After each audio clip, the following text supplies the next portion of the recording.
K രമയെ എങ്ങാനും സ്പീക്കറാക്കാൻ UDF തീരുമാനിച്ചാൽ പിണറായി വിജയന് പലപ്പോഴും പതറേണ്ടി വരും എന്നുള്ളതാണ് ഏറ്റവും പ്രധാനപ്പെട്ട കാര്യം. അദ്ദേഹത്തിന്റെ പ്രായം തീർച്ചയായിട്ടും ഈ പ്രതിപക്ഷ ശരിയാണ്. കെ രമയെ എങ്ങാനും സ്പീക്കറാക്കാൻ വേണ്ടി UDF തീരുമാനിച്ചാൽ പിണറായി വിജയൻ ആകെ കിടുങ്ങിപ്പോകും.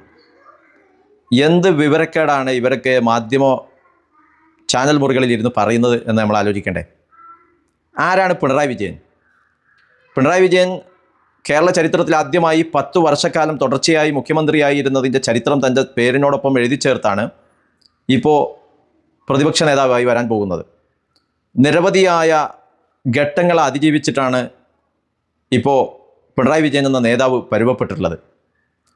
ജീവിത പശ്ചാത്തലം, സാഹചര്യങ്ങളൊക്കെ ജീവിക്കാൻ പോലും പ്രതികൂലമായിരുന്നു. ആ സമയത്താണ് അതിനോട് പടവെട്ടി സാമൂഹ്യ പ്രവർത്തനം നടത്തി, പൊതുപ്രവർത്തനം നടത്തി കേരളത്തിൻ്റെ മുഖ്യമന്ത്രിയായി, കേരളത്തിലെ ഏറ്റവും വലിയ പ്രസ്ഥാനമായിട്ടുള്ള CPIMൻ്റെ സംസ്ഥാന സെക്രട്ടറിയായി അങ്ങനെ വന്ന ഒരു നേതാവിന് കെ രമ കേരള നിയമസഭയിൽ സ്പീക്കറായി വന്നാൽ എന്ത് സംഭവിക്കും, എന്ത് കിടുക്കുണ്ടാകുമെന്നാണ് ഇവരൊക്കെ പറയുന്നത്.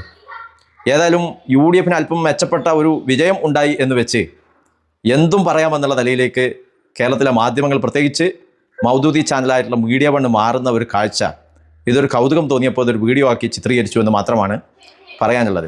ഇനി എന്തൊക്കെ കേൾക്കാനിരിക്കുന്നു, എന്തൊക്കെ കാണാനിരിക്കുന്നു. ഒരു പഞ്ചായത്തിൻ്റെ പ്രസിഡന്റ് പദവിയുടെ പേരിലാണ് കെ രമയും അവരുടെ പാർട്ടിയും തന്നെ ഉണ്ടായിട്ടുള്ളത്. ആ കെ രമ അധികാര കൊതിമൂത്ത് UDFൻ്റെ ഭാഗമായി നിന്ന് അവിടെ നിന്ന് വിജയിച്ച് MLA ആയി ഇടതുപക്ഷത്തിന് തന്നെ തുരങ്കം വെച്ചുകൊണ്ടിരിക്കുകയാണ്.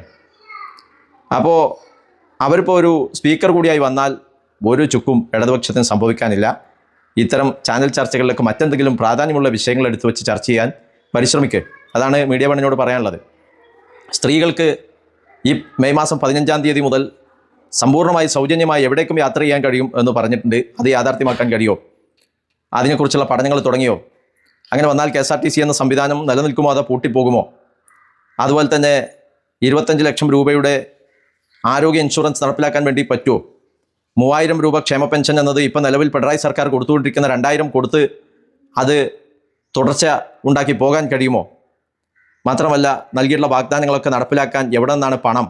ഇന്നലെ നിയുക്ത മുഖ്യമന്ത്രി ശ്രീ VD സതീശൻ മുതിർന്ന കോൺഗ്രസ് നേതാവ് AK ആന്റണിയെ കാണാൻ ചെന്നപ്പോൾ അദ്ദേഹം പറഞ്ഞത് ആദ്യ നാളുകളിൽ തന്നെ ആരും ജനപ്രിയമായിട്ടുള്ള അല്ലെങ്കിൽ ജനങ്ങൾക്ക് നൽകിയ വാഗ്ദാനങ്ങൾ നടപ്പിലാക്കുമെന്ന് ആരും പ്രതീക്ഷിക്കരുത് എന്നാണ്.